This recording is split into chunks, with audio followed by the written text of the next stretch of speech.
तो अब जब हमने वैश्विक शक्तियों की संभावित भूमिका पर बात कर ली है, अगला बिंदु खुद पाकिस्तान की रणनीति और उसकी सीमाएं हैं। तुम क्या सोचते हो, पाकिस्तान किस तरह जवाब दे सकता है? देखो, पाकिस्तान की रणनीति मुख्यतः दो हिस्सों में बंटी होगी। एक पारंपरिक सैन्य जवाब और दूसरा असम्मित युद्ध, यानी आतंकी गतिविधियों या साइबर हमले जैसे साधन। लेकिन एक बात तो साफ है, पाकिस्तानी अर्थव्यवस्था इस समय बेहद नाजुक दौर से गुजर रही है। आईएमएफ की रिपोर्ट्स में बताया गया है कि उनका विदेशी मुद्रा भंडार कुछ ही हफ्तों का बचा था हाल तक। ऐसे में लंबे समय तक युद्ध झेल पाना उनके लिए मुश्किल है। सही कहा। और यह भी जोड़ना जरूरी है कि पाकिस्तान की सेना हमेशा खुद को स्टेट विद इन स्टेट मानती है, यानी वो केवल रक्षा बल नहीं बल्कि आंतरिक और बाहरी नीति तय करने में भी अहम भूमिका निभाती है। क्या इससे युद्ध के फैसले और जटिल नहीं हो जाते? बिल्कुल। आईएसआई और सेना का रवैया अक्सर लोकतांत्रिक सरकारों से अलग होता है। पिछले कई दशकों में हमने देखा है कि पाकिस्तान में नागरिक नेतृत्व और सैन्य नेतृत्व के बीच टकराव होते रहे हैं।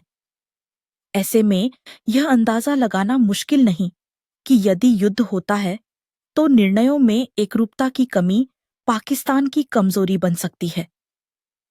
लेकिन अगर पाकिस्तान युद्ध शुरू नहीं करता तो वह जवाब कैसे देगा? क्या वह सीधे हमले करेगा या कुछ और?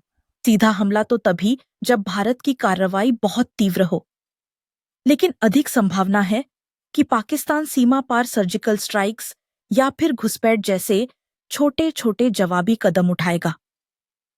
इसके अलावा वह अंतर्राष्ट्रीय मंचों पर खुद को पीड़ित साबित करने की कोशिश करेगा ताकि भारत पर कूटनीतिक दबाव बने। और यही भारत के लिए एक बड़ी चुनौती बनती है। एक तरफ जवाब देना जरूरी है, दूसरी तरफ यह भी देखना है कि अंतर्राष्ट्रीय छवि को नुकसान न हो। एक संतुलन साधने की बात है ना? हाँ, और इसमें कूटनीति का बड़ा रोल होगा। भारत को अपने मित्र देशों को साथ लेकर कार्रवाई का नैतिक आधार दिखाना होगा, जैसे 2019 की बालाकोट स्ट्राइक के बाद हुआ था।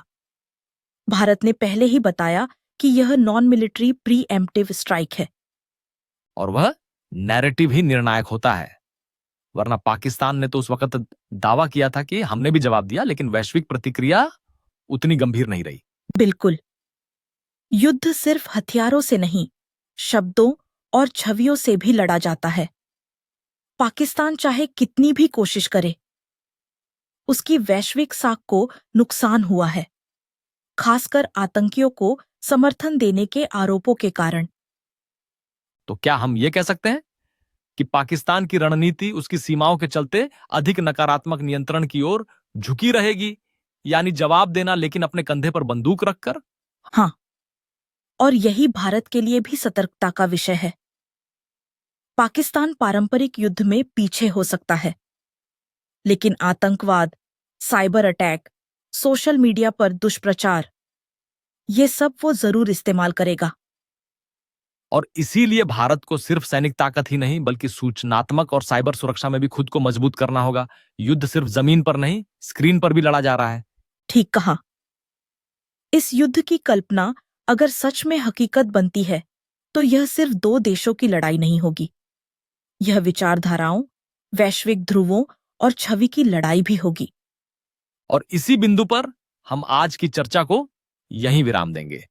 लेकिन सोचने का विषय यह जरूर छोड़ जाते हैं, क्या अगला युद्ध गोला बारूद से लड़ा जाएगा या नैरेटिव और साइबर स्पेस में? और क्या दुनिया इतनी तैयार है कि इस तरह के युद्ध को समय रहते रोक सके?